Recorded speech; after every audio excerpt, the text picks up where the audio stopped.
Thank you so much for joining us. My name is Anita Eliason, and I'm a senior business advisor with the Massachusetts Small Business Development Center in Springfield, Massachusetts. And this is a list of the webinars that we put together for the fall, and we're down towards the bottom, as you can see. But everything that you may have missed that you have interest in has been captured, and it lives on our YouTube channel.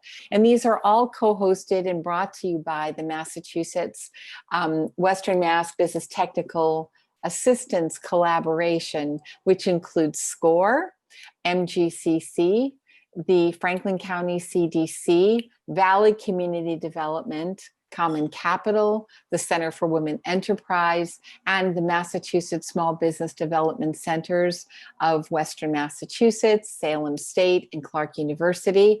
And our stakeholders, the Small Business Administration, the UMass Amherst Eisenberg School, America's SBDC, and the state of Massachusetts, the Office of Housing and Economic Development. And these are some contact information for our organizations in the collaboration. So feel free to call upon anyone listed here. All of our services are provided at no charge. And because many of our organizations are grant funded, we will be asking you just to fill out a brief question in a moment. These are our offices of the MSBDC in Massachusetts, and they include business technical assistance, but also procurement, which is for contracting, government contracting, and we do have an export center as well. So today, for our local business on Google search and maps information, we have Len Gendron, who is a phenomenal presenter and is a Google partner who presents this information just all the time. So thank you so much, Len, for being with us today. Very good. So our topic today is getting your local business on Google search and maps. Right. Next screen. Today's workshop is divided into 5 sections, and the first section we're going to be talking about is what is a business profile, and then what it includes and where it appears. Where does it show up for people? We're going to be spending the next section reviewing the steps you need to follow to create and to verify your business profile. And then we'll spend a few minutes discussing how to manage your information that's located in your business dashboard. And then the last, or the next section will be a tour of Google My Business and all of the things that you can do with your profile. Finally, we'll wrap it up with a quick recap and some suggested resources to help you learn a little more. Next slide. Okay. We have a short video here.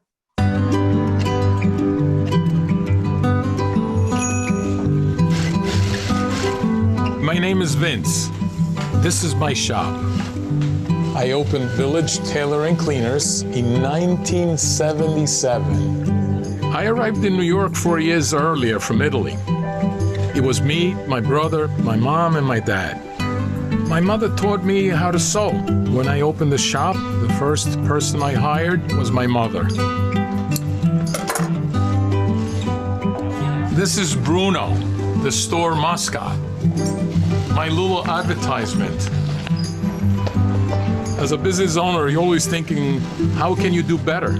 I noticed that customers come in with the clothes in one hand and the phone on the other, always looking up information. So I said to myself, we have to put this store online.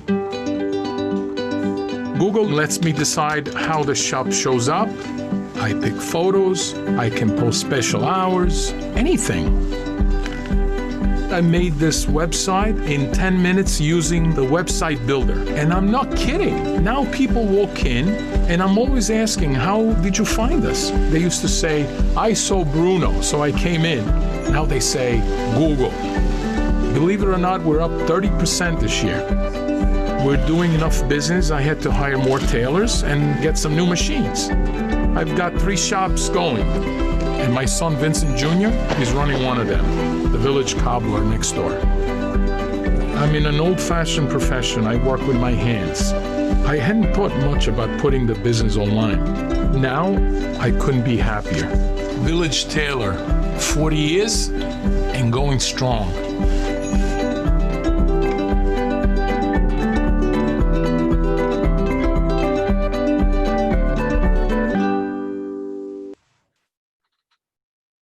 Okay, what is a business profile on Google? Business profiles, back up a little bit. We want to go back to the previous slide. There we go. A business profile on Google Business can only be created for a business that has a physical location or that customers can visit, or one where you travel to do your service at the customer. Okay. The general rule is that the business must make in-person contact with the customer. And some examples of ineligible businesses would be if you have a rental property or a vacation home or something like that, but you don't have an office where people come to make a reservation for it. On the other hand, if you have a leasing office where you lease different properties, you actually meet the clients, or could meet the clients.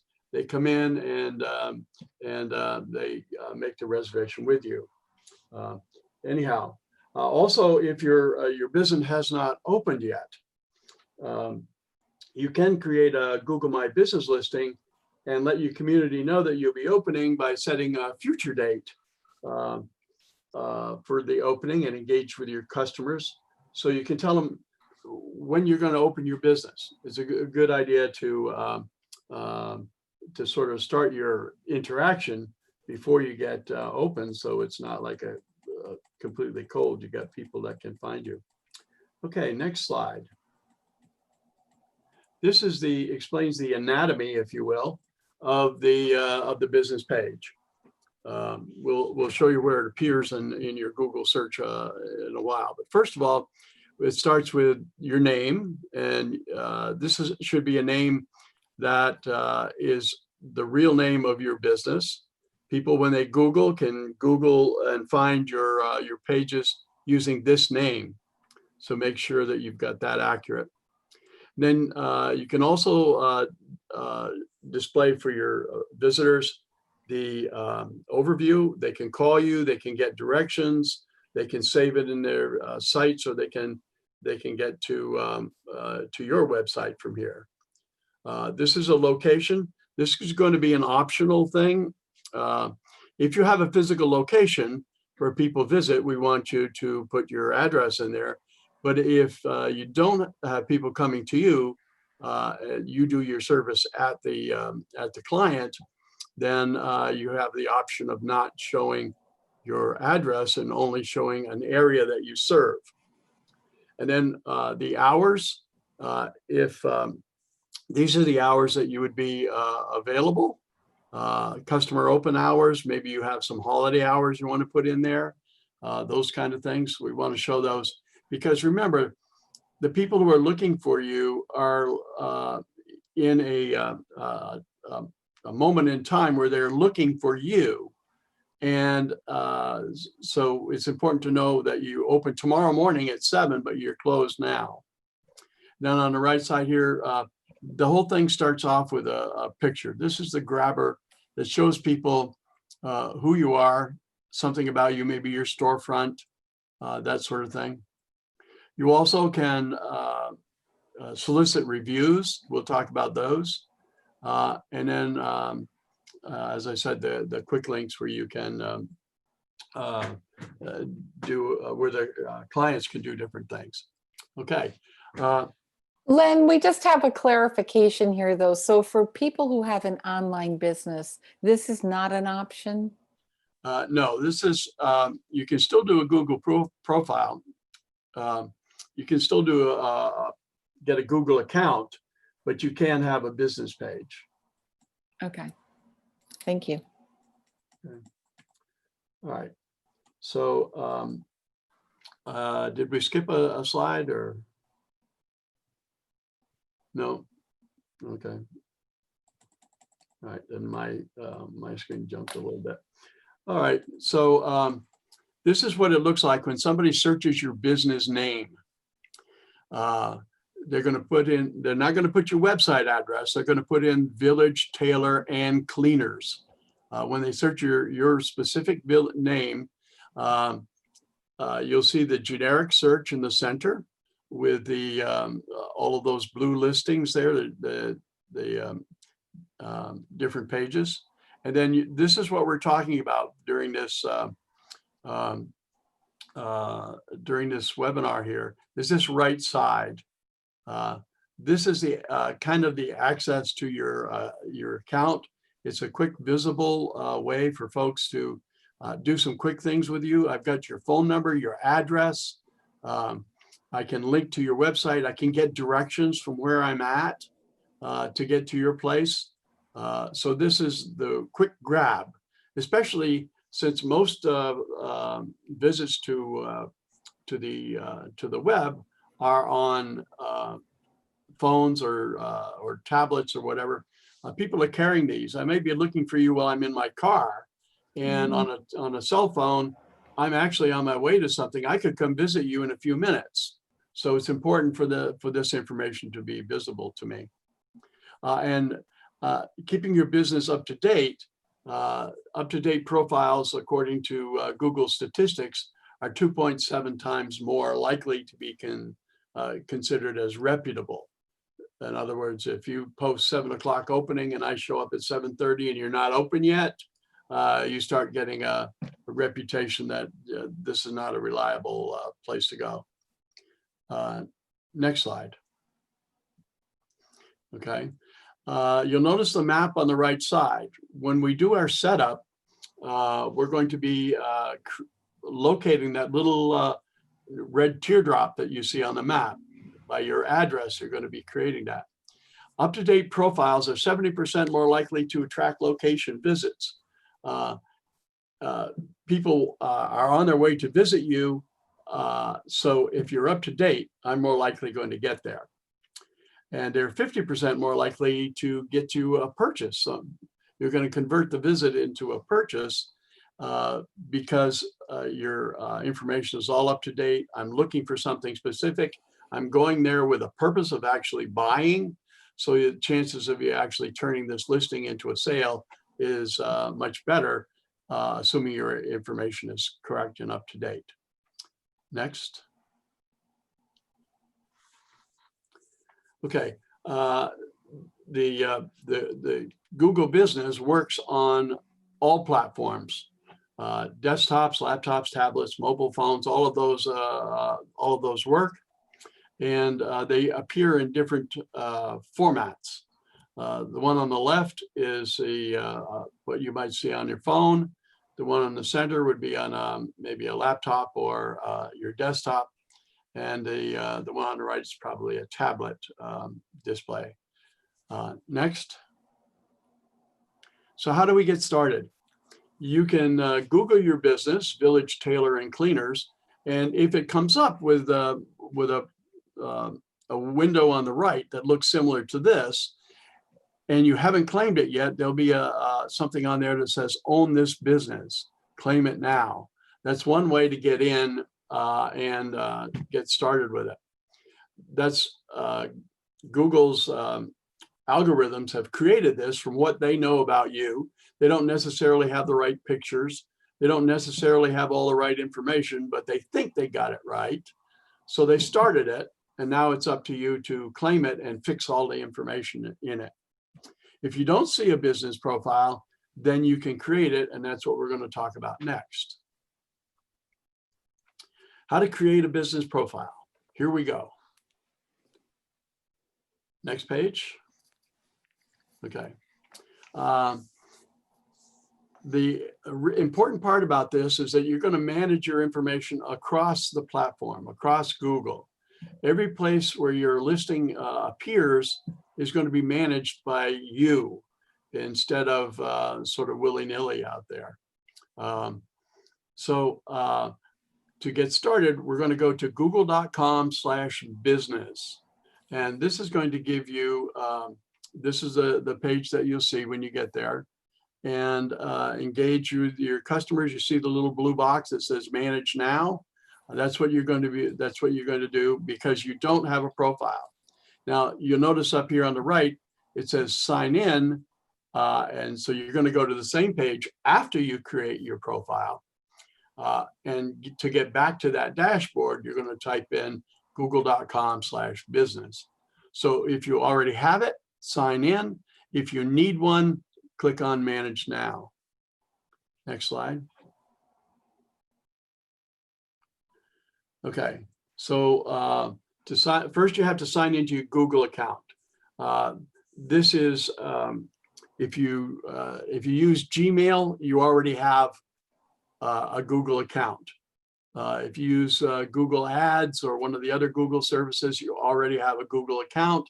So you would enter the email or your phone number into the sign-in screen. If you don't have a free account, you can sign up at Google accounts.google.com/sign-up, and that'll get your account. But if you've got a Gmail account already, you already have an account. Okay, next slide.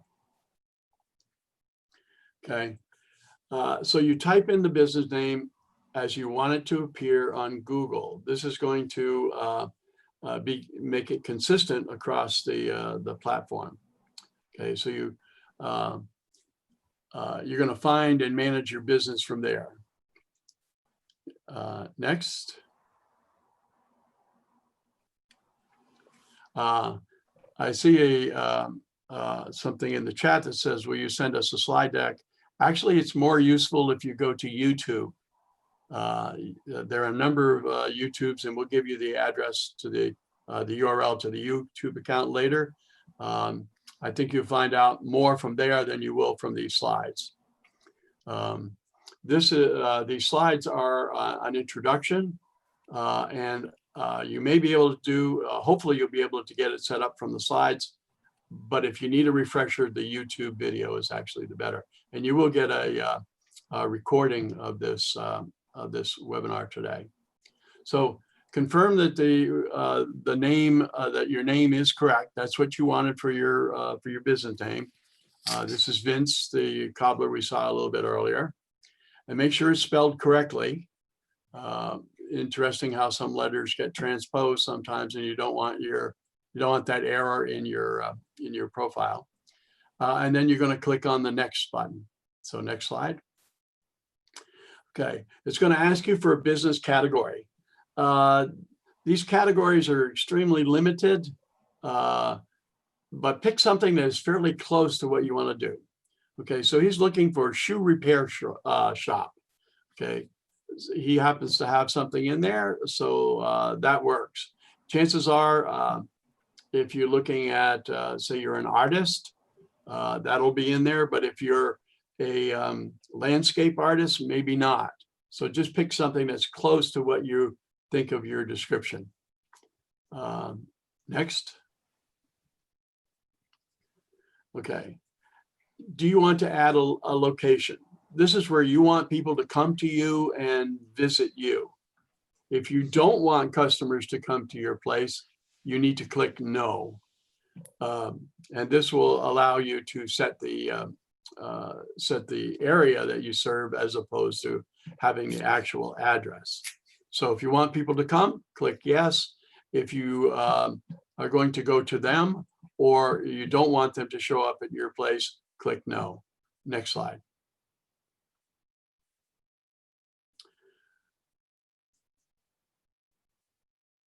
Okay, so yeah, as we said, click no if the business delivers goods or services to customers at their location. Next slide. So we need a street address. Whether you want it shown or not, we need the address. Google is trying to develop a platform that is the premier search site, which means that all of our addresses, all of the businesses that advertise on here have valid addresses, that this is a real place, a real business. They're trying to improve the credibility of the Google search. So they will demand that you put in an address. part of the verification process is that they will send you a postcard with your code. And if your address is wrong, you're not going to get the code and you can't activate your account. So be sure you get your address in there. And as I said, you don't have to, you checked earlier, yes or no. Even though you checked no, it's still going to give you this screen to put your address in. Next screen.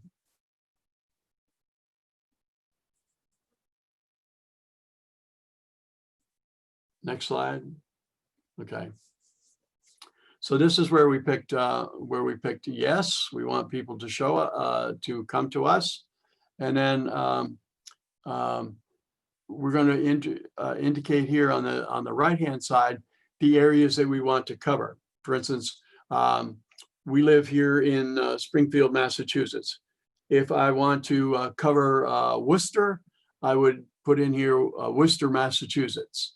If I want to cover Greenfield, Massachusetts, or Hartford, Connecticut, it's going to make it's going to be a little weird on the map for such a large area, but it would show a service area there. So put the areas that you serve into that screen. Next slide.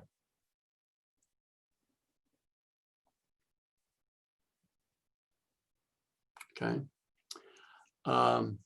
You have the option to include a phone number. This is a good thing to put in. A lot of people would like to call you without having to dial the actual number. When you put it into your contact profile like this, I can just click on that telephone there and it'll automatically dial you. So if, as I said before, a little more than half of the people that are visiting you from their cell phone or mobile device. So I'm on the phone already. All I have to do is click that little cell phone or that little handset, and it will automatically dial that number.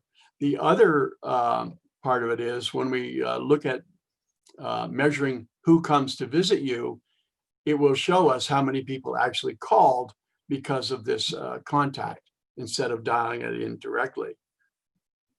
And then we also need to put your website in here. Good.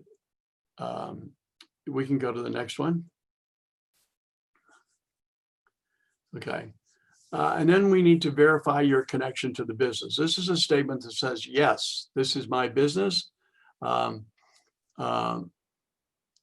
So that you'll be able to use everything that we're presenting to you. You can add photos and put up posts. We'll talk about posts later. And track your business analytics to understand where your customers are coming from.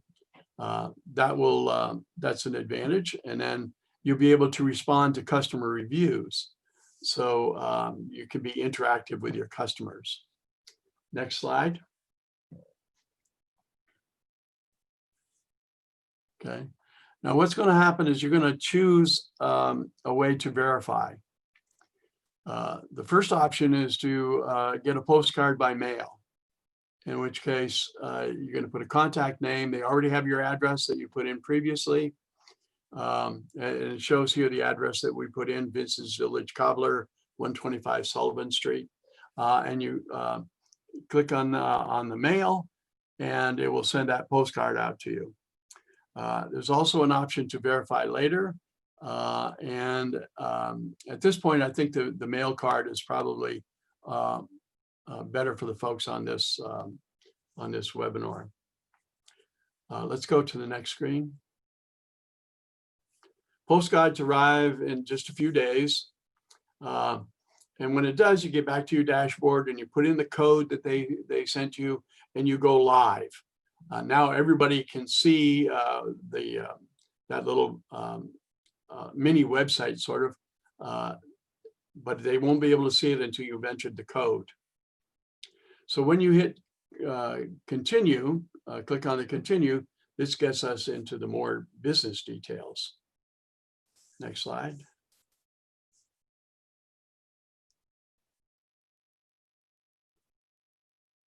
Okay.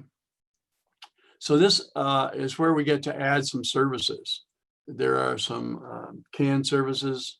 In this case, we're talking about our cobbler. He's going to do some adhesive repair, buckle and hardware replacement, color matching dyes and so forth, and those kind of things. He's added all of these things as additional services. He's obviously a cobbler, but there are other things that he can do. Maybe you are a landscaper, but you also can do some design or add supply the plants and flowers that you do as a separate issue. So I could just go and buy a flower instead of your whole landscaping service. So we're going to put other things in here that you do that you could do that's not part of your basic service. So you're going to click save on this so it saves your services. Okay, now we're give customers a brief introduction to your business. Okay, when we build the page, people see the business, but they want to know, what is this business? What do you do? What's the scope of this? Remember, today's marketing is all about what the customer needs, not what you have to offer. So you've got shoes and bags in addition to the cobbler stuff. In this here, I can talk about something that would attract people to my business. I want a good, solid description. Notice there are not an awful lot of extra words in this. It's going to be concise. You're limited to 750 words, but not many people are going to read that many words. So we need a good, quick, concise description. You have the option of skipping this. You don't have to do this, but it'll be more, your profile will be more powerful if you do it. Next slide. Okay, and adding photos. What initially, what happens if Google's algorithms and bots create the site for you? You could have some pictures up there that really are not you, that they picked a picture that they thought belonged to your business. So you need to get rid of those, and then you can add your own photos. They typically, or videos for that matter. You can add some short videos in there. Remember, with a video, keep it really short. We want to bring people into your business. We can see that there are people activities going on. Here's a guy delivering packages. Here's somebody else working on in a salon. Okay, there's the storefront. When you drive by, this is what you're going to see. Oh yeah, that's the one I saw on the phone. That's the right place. Some people emphasize the team that they've got to serve the people, or the equipment that they use to do the job. Maybe if you make jewelry, we're going to show some pictures of the items that I can make for you. Basically, this needs to be really your profile, and answering the question, what am I going to experience when I visit your place? Is it a friendly place? Are you showing me smiling people? Are you showing me your staff? What about the place where I drink the coffee? Does it look comfortable? This is the first impression people can get. They're going to make an evaluation here. Should I go visit this place or not? Does it feel comfortable from the pictures or not? So the pictures that you select or the short videos are very important to attracting your customer. Okay, next slide. Okay, and then we want to make sure that you continue to update your profile. We want as much information out there as possible. You've got some basic information up there now, and this is enough to get the page up, but there's a lot missing. So let's keep going. Next page. Okay, so when you sign in, after you've completed this page and you get out, now you want to get back in. This is your control page, and you're going to go to, as you can see up here, business.google.com, or you can get there by google.com/business. They both work. So it it brings you to this dashboard that controls everything in that right-hand picture side. Notice we have some categories on the left-hand side. This is the home area. This has got some shortcuts to some of the things that you can do. Completing your listings, you can add some hours and so forth. It just allows you to add more information. We're going to go down through some of these here. Next page. So we're going to manage this business now. We're going to manage this information that we're putting out there. Keep in mind that you can change this information. Our first step here is the info. Okay. This is going to be the detail information. You can change your hours. This is where we've got your brief description. Maybe there's this. They've started to include this COVID-19 information. So if you've got some distancing information, or come to our place, if you don't have a mask, we'll give you one, that kind of stuff.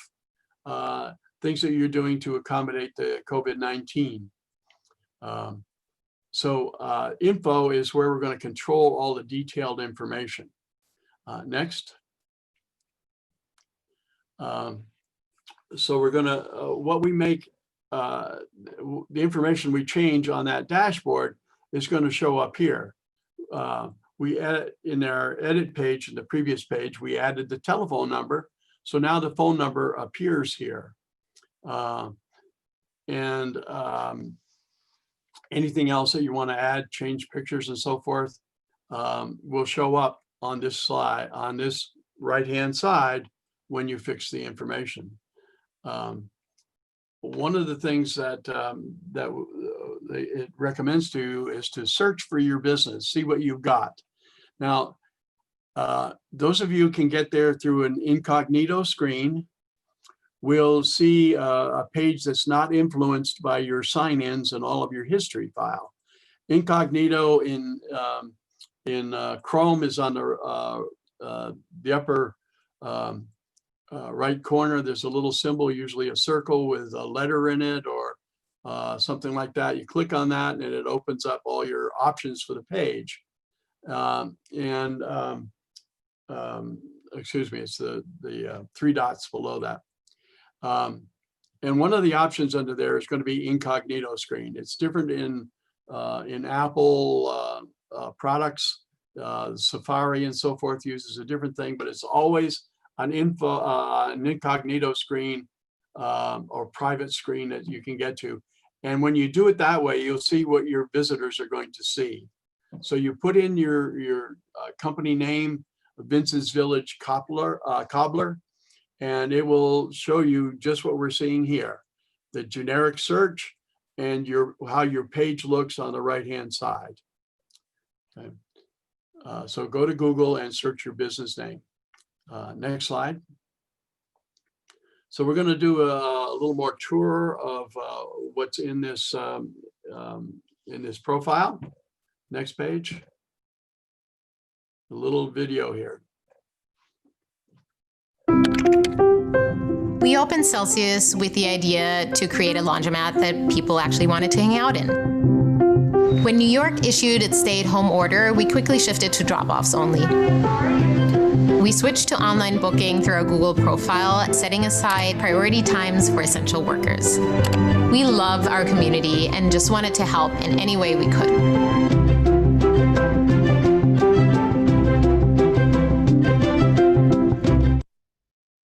Okay, this is a video that you might consider putting on your site.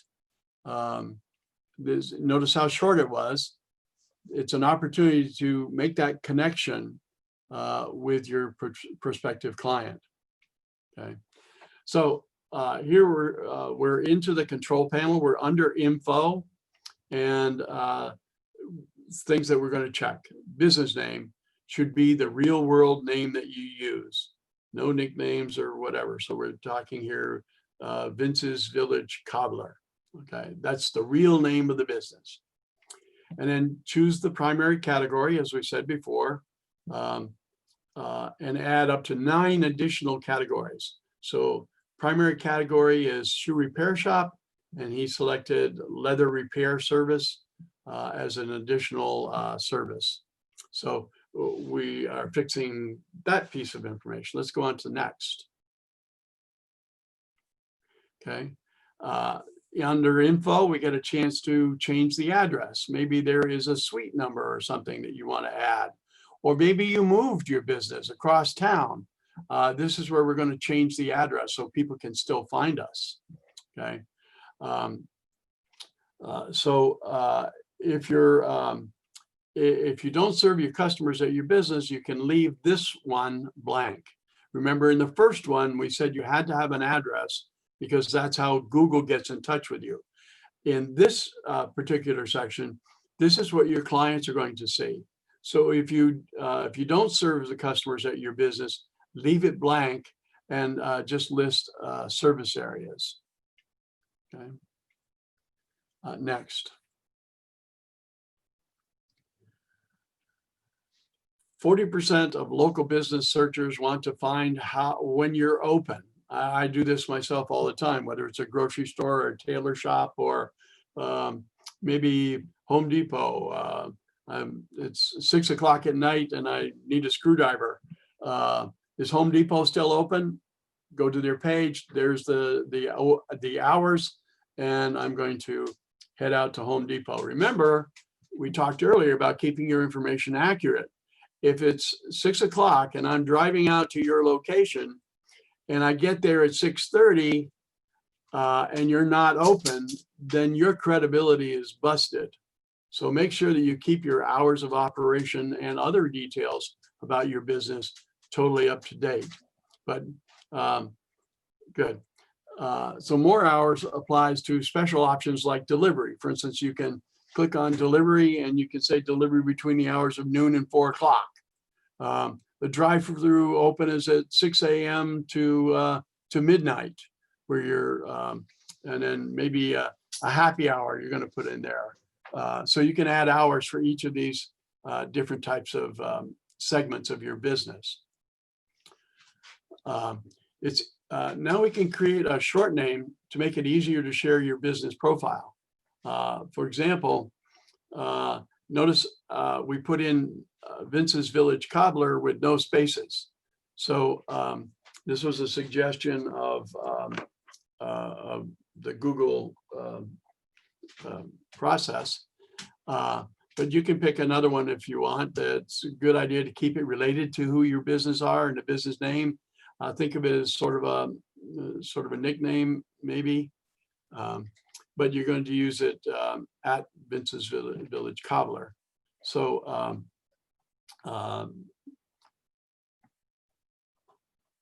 notice the website address is linked to that. Okay. The phone number, you can add up to 3 phone numbers on there.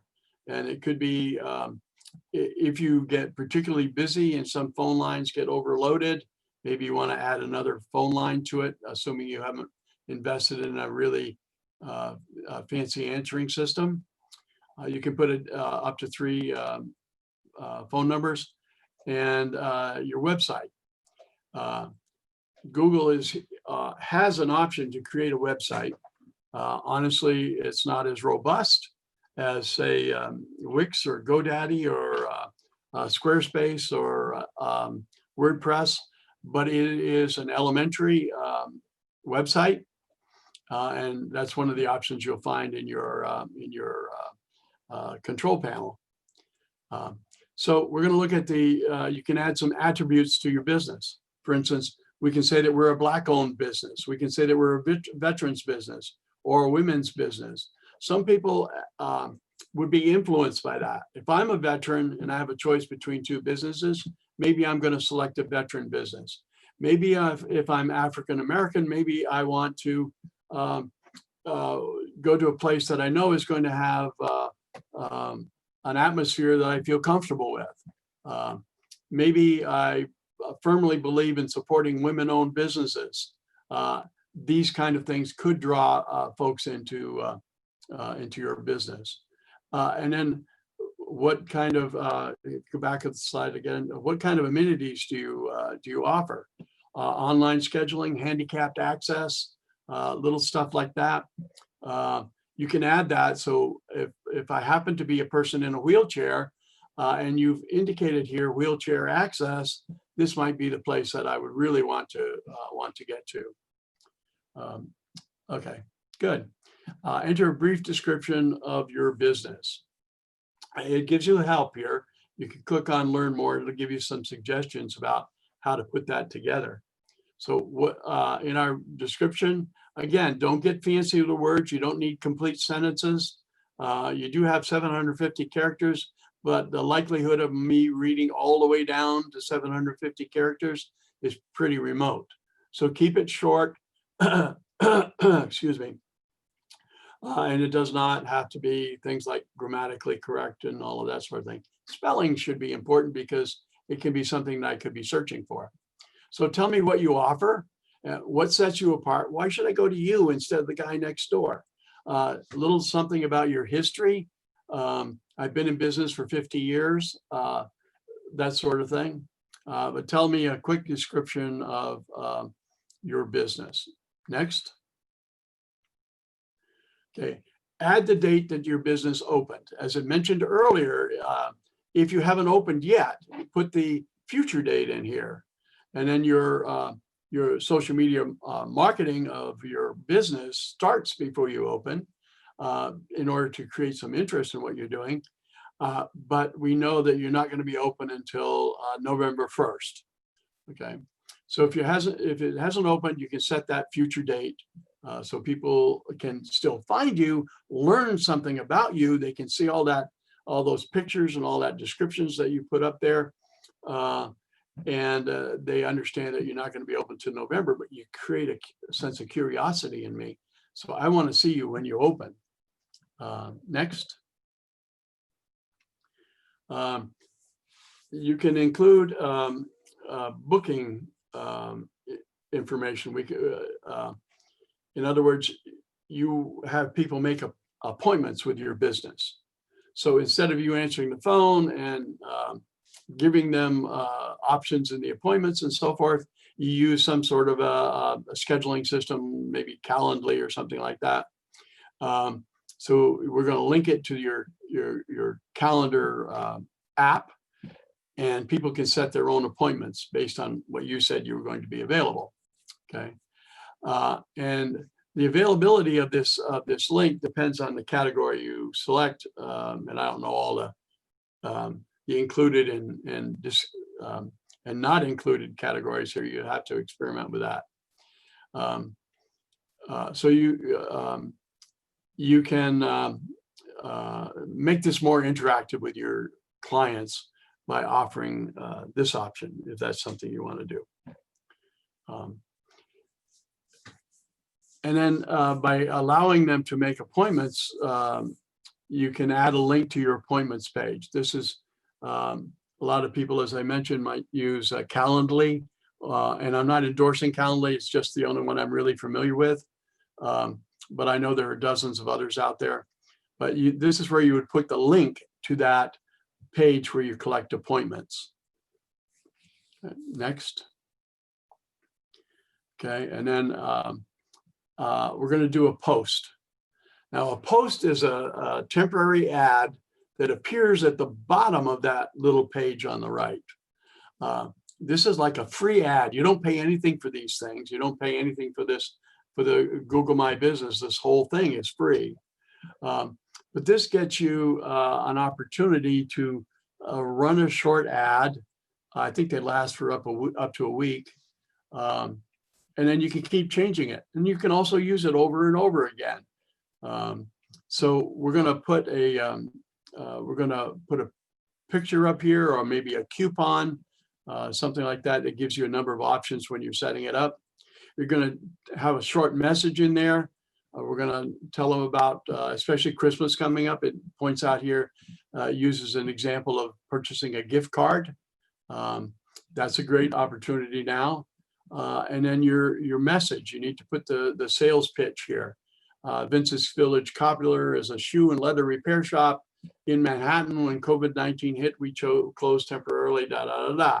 Okay, again, you're up to 500 characters. Be as concise and precise as you can. Maybe there's an event coming up. Maybe it's a grand opening. Maybe it's your come meet Santa. Santa's in the shop, whatever. So you're going to tell us about short-term things. This is not a long-term permanent ad. As I said, it only lasts for a week, and you can set it up and schedule it. For instance, I can do 6 ads today, and I can schedule them to post on the 15th or the 25th or whatever. So it allows you to sort of coordinate this with your social media campaign. So if you're going to you sell shirts and shoes, if I'm going to sell shirts in the month of October, my social media campaign is all about selling shirts. And this page is going to also be about selling shirts because I now have a plan for my page and I have a plan for my social media. It's important that they connect, that they're covering the same topics at the same time. This is an interesting one. It goes underused. Okay. So post examples here. What's new? We're running limited hours during COVID-19. Okay, a little information about that. What products do you sell? I can put an ad in here that shows my jewelry. There's my message underneath. And there's even a buy button that will take you to the page where you can actually buy that. And then here's an offer. This would be a pitch for a sale maybe this month or this season. Save 10% by showing us a picture of Bruno. And then we get into an event, a workshop, maybe wine tasting, something that's going on in your shop, free eye exams or whatever. But this is an event that's happening. You're going to be showing the exact time and date when we can do this, so people will be understanding what's going on. And these are all sort of live things. Things are happening now. You have a permanent place on the internet. You have a Google page that's always there. And this is the piece that makes it alive. This says, well, that's what's going on in our business today. Okay. Next. Google is great with statistics. They tell us that 90% of customers are more likely to visit a business that has a photo on a search results page.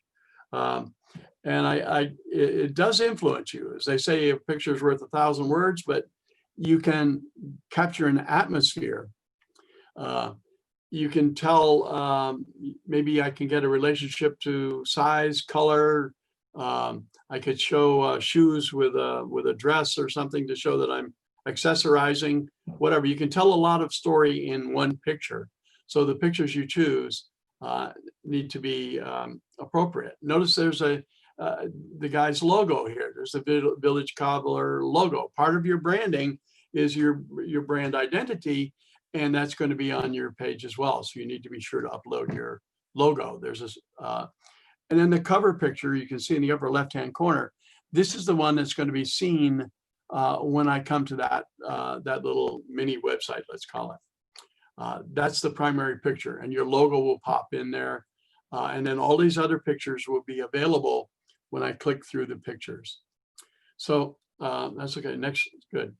When you're taking pictures, make sure that they're well lit, that it's not blurry, that it's not in the dark. You want to take it with a flash, that sort of thing, to make it sort of stand out. Notice the difference between the two pictures on the right. The top one is a little darker, and the one on the bottom was lit better, and we can see the dynamic colors, and it even has some contrast with the green and the brick. Okay, so make sure that your colors or your pictures are good quality. You can add up to 30-second videos, and that could be useful depending on your product. Next. Okay, you can showcase products. you have a product page that you can that can be displayed. So we're going to put some products up here. We're going to talk something about it, and we're going to either post a fixed price or a price range on there. That's something else you can showcase on your on this product. Next page. Services. What kind of services do you do? We can put prices on here. We can put a service description on there, so that people, when they're searching, can get more of a feel for how expensive would it be to make a visit to you. And if you don't see the service listed, you can create your own service profile. Next. We've got themes. There's a whole, when you're building that page, themes is a new thing, but you'll have an option of different types of designs, typesets, formats, and so forth.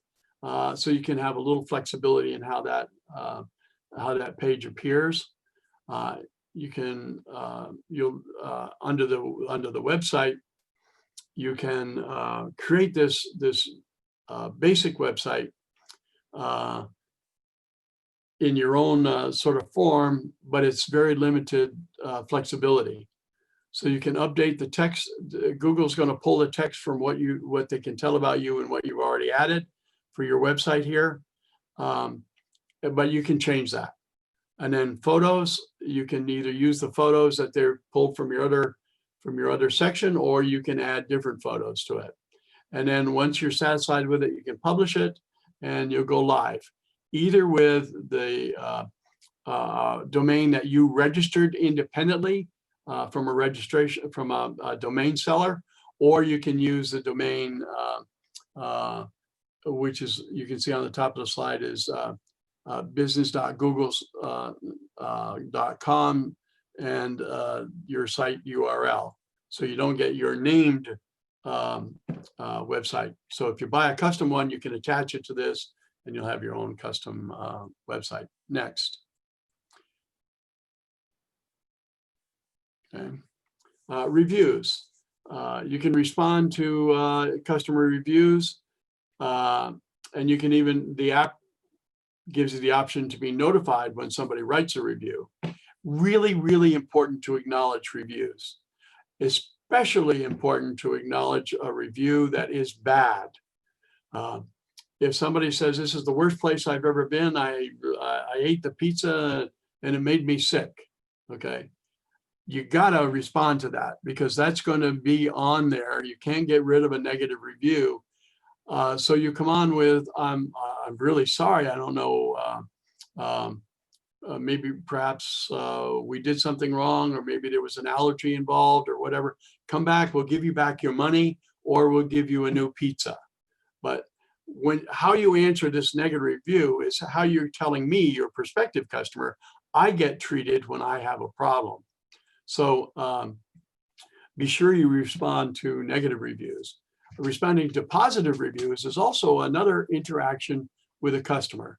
It's part of your marketing. It's part of the thing that makes that customer feel connected, and they're more apt to come back to you if they feel like you have a connection to them. So reviews are very, very important. Next page. Okay. Now this is another enhancement, and this is something that's very important. Invite your customers to leave a review.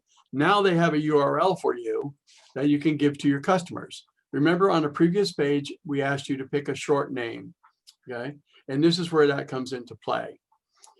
You can give this URL, g.page/your-short-name/review, and it'll go to your page in your review section, and they can add the review right there.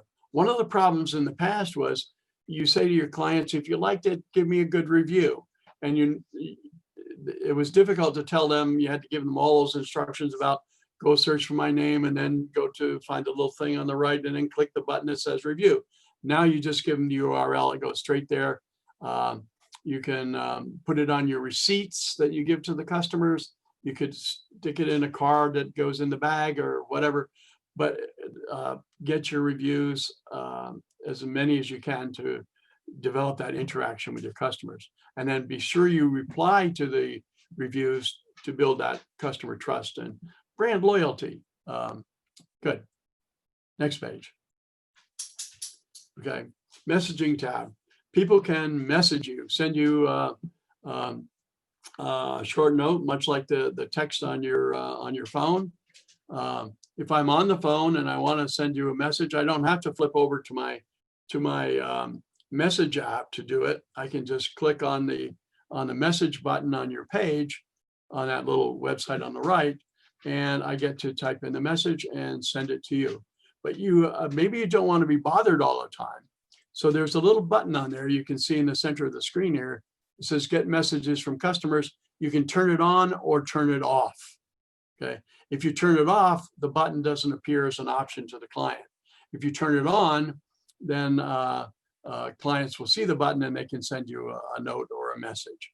And then you get to respond to it. So this is a real-time connection with a client who is not face-to-face with you, which could be more important in this time of COVID-19. But it is a messaging capability. Next. This is in setting up people who can help you build your dashboard. Okay. There are a number of different roles that people can have. One of them is the owner, which is you. And then there are other people who are editors and well, it's another category that slips my mind, admin, I think, or whatever. Anyway, so this is where you're going to pick the people that will help you manage your business page. Maybe you have a store manager or someone who has more time than you do that can keep this thing up to date. So we're going to put them in here. We need their email address and then give them one of those roles. But in order to do this, you must be the owner to add or remove users. And if you're setting it up, you are the owner. Okay, next. Okay, this is really great.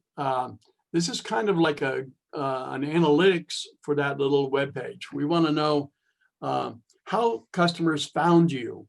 This can help with your marketing. Did they search your direct name or address? You can see that the green part of this screen is the people that typed in your name and found your page. The second one is discovery. They look by category of product or service, which is where you just finished building that on the page. So they were looking for shoe repair, and they typed in shoe repair, and your name came up, and then they visited your place. Okay, or branded. Brands that are related to your business, such as your, in our case, our organization is SCORE. So if you type in SCORE, it's going to give you all the SCORE options. So that's our brand. So they found me because they entered SCORE. Okay, okay, next screen. It also gives you information about where customers viewed you from. Did they come from a mobile phone or whatever? And then it'll tell you the geographic area, the zip code that the people came from, so you can tell if your marketing is being effective in that area. And then customer actions. Did they go to your website? Did they call you? One of those spikes is telephones. And if you made that phone active on that site, like we were talking a little earlier, then it's going to be able to measure how many people actually called you, how many people requested driving directions, and more. It tells you, you can see sort of behind these three, that these are the search terms that people use to find where you are. When you're building your website, it's important to have keywords on there that people are actually searching. This gives you an indication of what people actually searched, what words they used, and it'll tell you how many people from each of those search terms got to your site. Next page. So what's next? Okay. Go to google.com/business and either claim it. If you've got that little note up there that says own this business, then you click on that and it'll take you to the google.com/business page. Or complete the profile. If it's already, if you don't have one up there, you're going to start and complete your own business profile. Request a postcard. When you get the code, put it into that dashboard site, and your site goes active. In the meantime, explore. You've gotten into there. You've started your build up and waiting for the postcard. Explore the Google My Business info and updated business information. Complete that as much as possible. And basically put all those photos up and all that sort of stuff so that when you get the code, you'll be ready to go. Good. Is that the last slide? Okay. So once your profile is created, review it, keep your business up to date. Key address here again, google.com/business brings you to the manage page or to the place where you can sign up for it. Be sure you add your business details, photos and videos, as many as you can.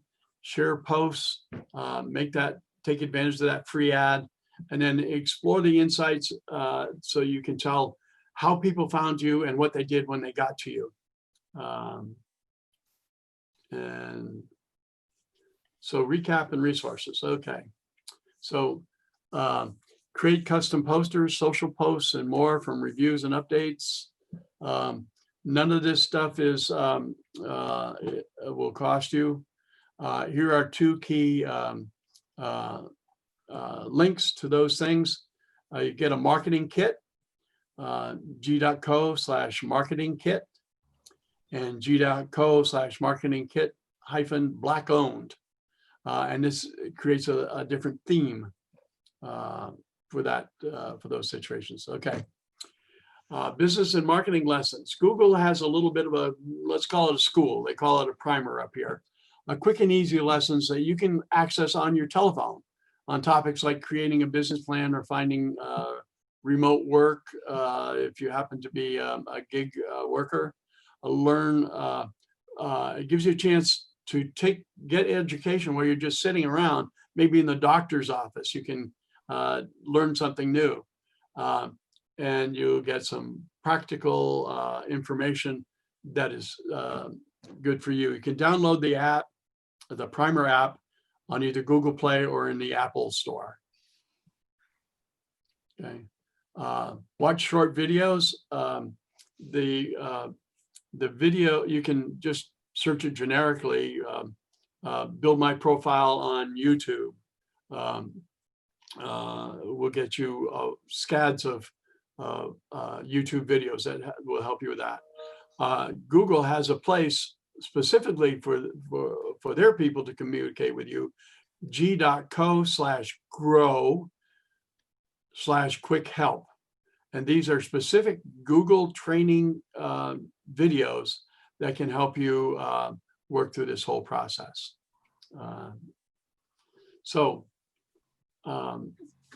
They also have some workshops that you can visit.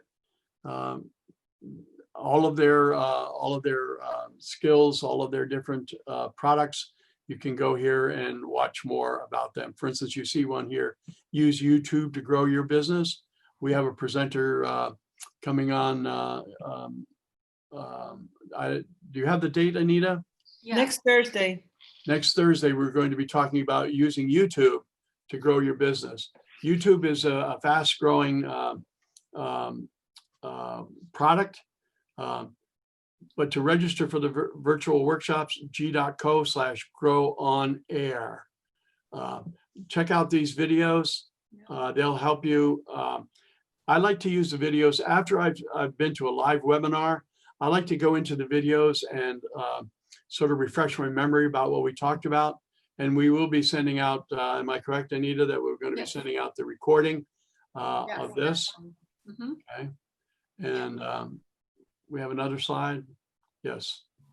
There are all kinds of training tools at Google. They've gotten into training about just digital tools and how to use them in a classroom, especially with the virtual environment we've got. They've got some tools that you can use. And there are some training classes about how to get customers to find you online. A big deal with Google these days is job seekers, building your resume and so forth. And there's even a section for developers, learn to write code.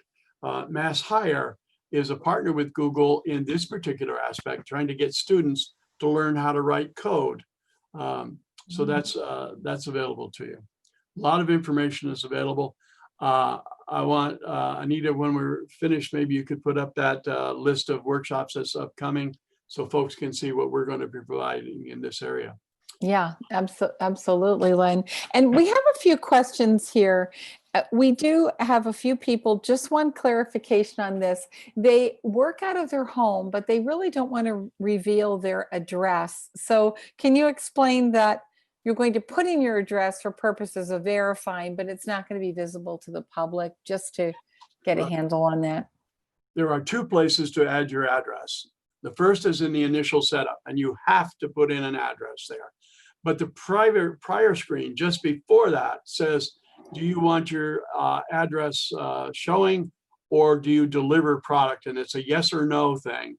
So that's where you decide whether you want your address showing or not. Okay. And then the second place to add the address is you're definitely going to show the address, and this is where I want you to go, suite number 125. Or it's going to be where you show your region that you service. So the first place, mandatory, put it in. Be sure you check the yes or no question that comes just before that. Right. Show it or don't show it. And then the second one, either verify your address in there or regional selections. What if someone is, for example, a yoga instructor and they actually can work with anyone throughout the country? Would they put as their region the US? Yeah,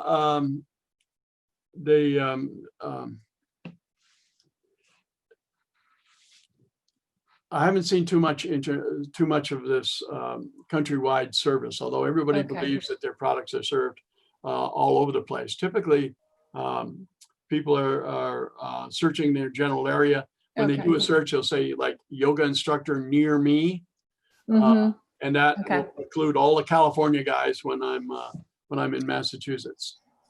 Okay, got it. And can you talk a little bit more about the service of the ads? So you're saying that you could, if Friday was Fish Fry Day in your restaurant, you're saying that you could actually put that on to be posting every Friday. Today's Fish Fry Day. Wow. Yeah. Wow. I mean, these are amazing capabilities, and to think that there's no cost associated to them is amazing. When you talk about letting people know you're coming, even though you haven't yet opened, how far in advance are you able to set your profile up before opening? Is there any limit? We have a few people that are opening, let's say December 1st. Can they get on now and let people know they're coming December 1st? To me, that's an individual decision about how soon you want people to anticipate your arrival. Okay, but there's no restriction with Google, though. It's not. As far as I can tell, there's no restriction. But I don't want to tell people coming next November because I'll lose interest between now and next November. Right. So kind of best practices just about announcing your grand opening. Yeah. Okay. And if someone uses the web builder in Google, are they able to then transfer their domain name if they decide, like, let's say you're a little company and you use everything Google has to offer that you've just told us all about, and then you grow and you decide, I think I need a website with a lot more embellishment than what I've got currently. Can you then take that with you, your domain name you've established through Google? If you purchased your domain name independently, you own that domain name. Okay. And you can move that domain name wherever you want to. Okay. Got it. the advantage of using the Google website is I'm just getting started on this. I have no idea what a website looks like. I Right. do want people to be able to find me.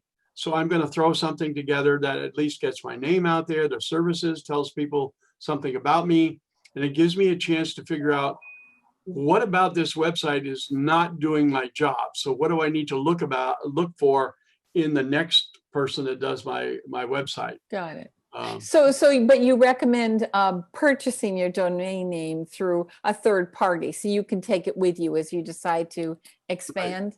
Okay, got it. Okay, good. And what do you think, because you've got a lot of experience with Google, what do you see as the most underutilized feature of Google from working with small businesses as you do? I think the analytics. You can get some insights, they call it on this, on the Google My Business page, but there's also a product called Google Analytics that you can attach to your website. And so many people forget that part. They do the social media marketing, they spend big bucks in the marketing, they advertise in the newspapers, but they never figure out what was the ROI on that campaign. And the insights or the analytics are going to provide that. But Google has a lot of other products. For instance, we can talk about Google Trends. We can see what search words are trending. We can see what topics are trending. There's Google Alerts. I can set up a Google Alert to let me know anytime my company name shows up anywhere on the internet. And it'll link me to the page where they were talking about it, whether it's a Facebook or a website or something like that. So there's a lot of other less well-known products that are out there too. But I think analytics is the key one that is underutilized. Analytics, wow. And in your experience, how long does it take for someone to set up a really good, robust Google presence, would you say, for people who perhaps haven't done it yet? How long would you say it would take to really go soup to nuts with all the steps you've talked about? Let's talk about setup to sustainable business. Okay, there is some your big challenge is getting found. So online, they basically say if you set up your website today, don't expect to get significant traffic for a couple of months. People will start to trickle in, but then that's part of your job too, is to do the marketing to get people to find your website. Right. So you're going to go out to Facebook or Pinterest or Instagram or Twitter and tell people, come to my website. And you're responsible for bringing folks there. The better job you do, the quicker your website is going to build traffic. Gotcha. Yeah. Do we have any questions in the audience? One of the questions I saw earlier on was an SEO question, search engine optimization question. Oh, okay. I have this business page, but it never comes up. I don't get found. Okay. Part of that is some of the topics that we talked about. Your website itself needs to have the keywords that people generally tend to search. Right. Okay. Google Trends can help you with that if you are starting off with 0. You can go to Google Trends and put in shoe repair or leather repair and see which one of those is more effective. It's all about how your website answers the question that me, the searcher, entered into the search box. So if I'm looking for shoe repair, you better have shoe repair listed somewhere in your website, either the name of a picture or in the text that you're telling me about. And then people search all kinds of different terms. So what else might I be searching for to find shoe repair? So that's all an SEO question.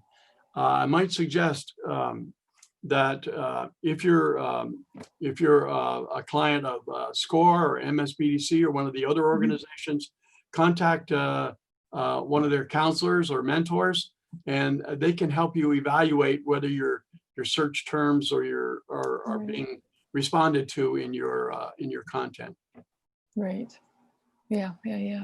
And along those lines about using the right words, sometimes we use words to describe our business that is not the way people are looking for our business, right? And going back to the alterations example, I did work with someone for a long time, and it turns out that hemming and bridal alterations were the two things that people would go on for. Now, once they know you're there, they'll understand your full range of services, but those are kind of those immediate prompts. Hemming is like for every day, but then bridal. And by changing bridal alterations is one of the key things that they were offering. It brought them a tremendous amount of both high profitable work, but also work that a lot of other alteration places couldn't do. But they did it all the time, but just never thought to say it. Like to them, it was like, well, of course we do bridal work. Well, no, not everybody can do bridal work, right?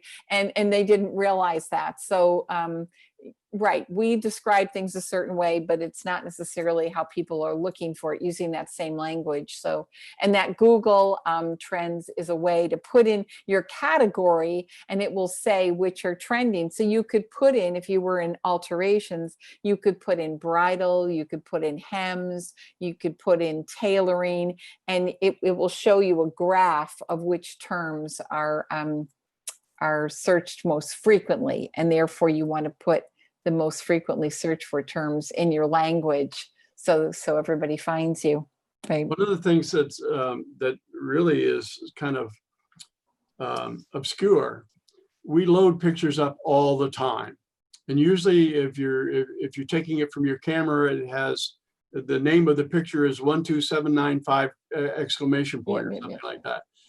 If you change the name to one of those keywords, Google can see it. Google's robot can see it, but nobody else can see it. It gives you another chance to show a keyword to the robot that will get you more appropriate responses. Right. So don't waste an opportunity to use a keyword by putting a really nondescript name on the picture. Yeah, that's interesting. I was just on a webinar for QSR, which is quick service restaurants. It's kind of a think tank about the food industry, and they were saying that restaurants that are forward with their COVID-19 response are seeing an increase of 10 to 15%, and restaurants that are not listing their COVID response are seeing a decline.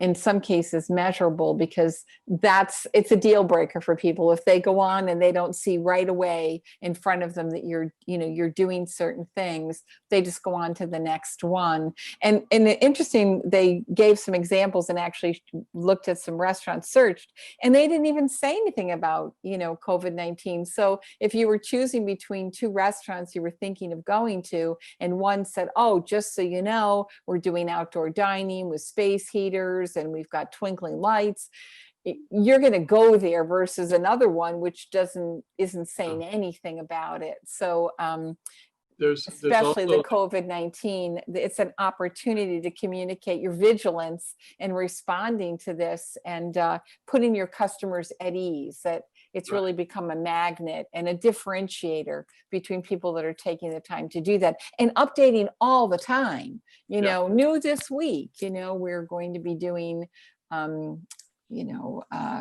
in-car dining. We have a couple of that are delivering it on trays to cars, and just making it seem really current. So it makes it seem you're really on top of this information. It's another opportunity for a picture as well. If you're telling me you're doing COVID modifications to your business, get a picture of that up there. Right. And don't forget, with Google Photo or whatever, not Google Photo, but just Microsoft Photo, I think it is. All of those photo applications, you can put a text on there.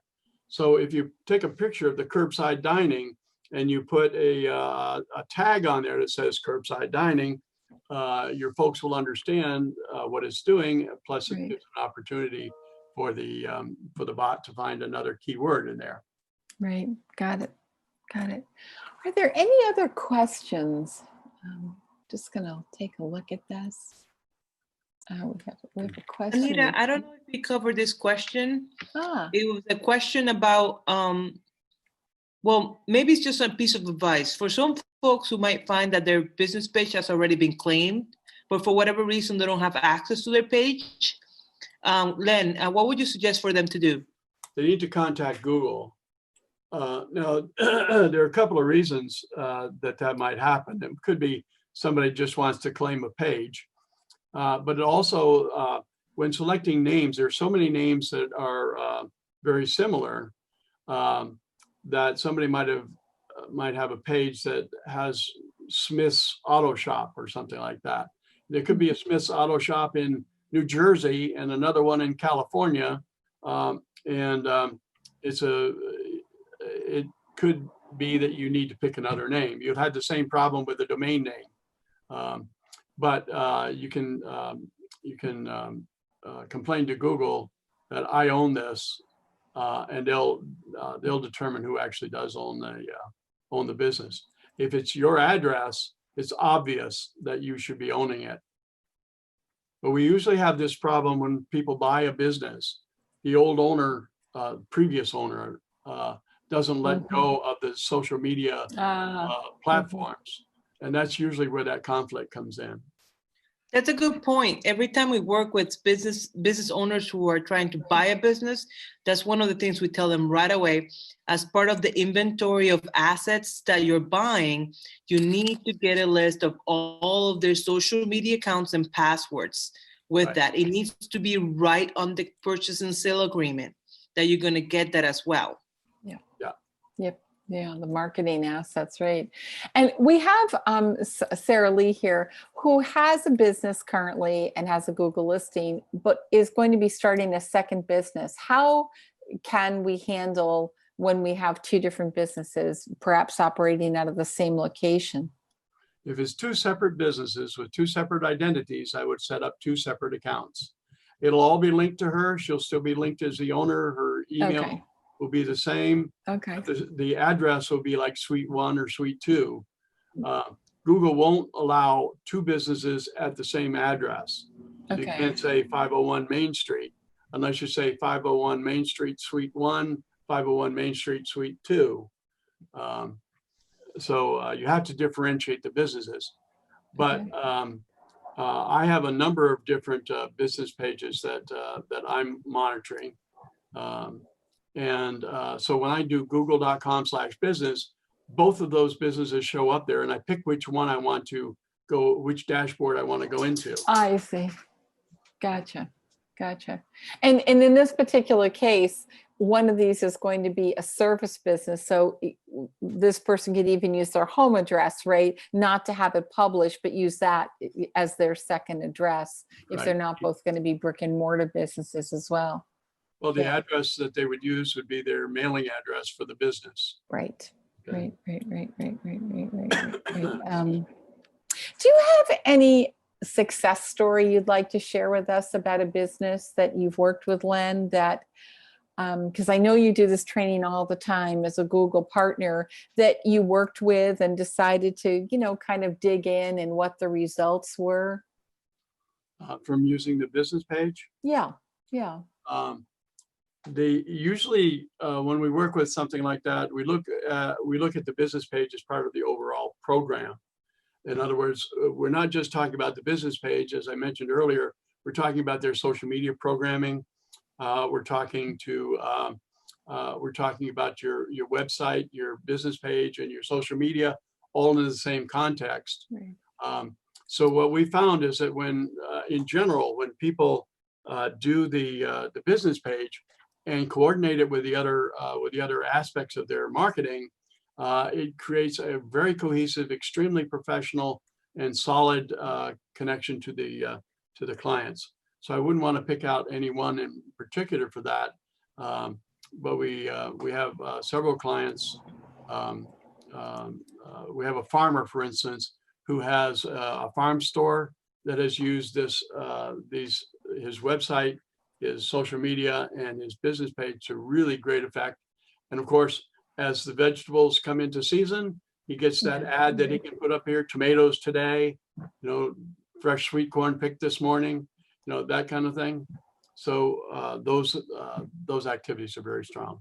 So part of it, it's part of the marketing strategy that you're able to help people with. So Right. that's great. Well, thank you all for joining us. And Len, thank you so much for the information.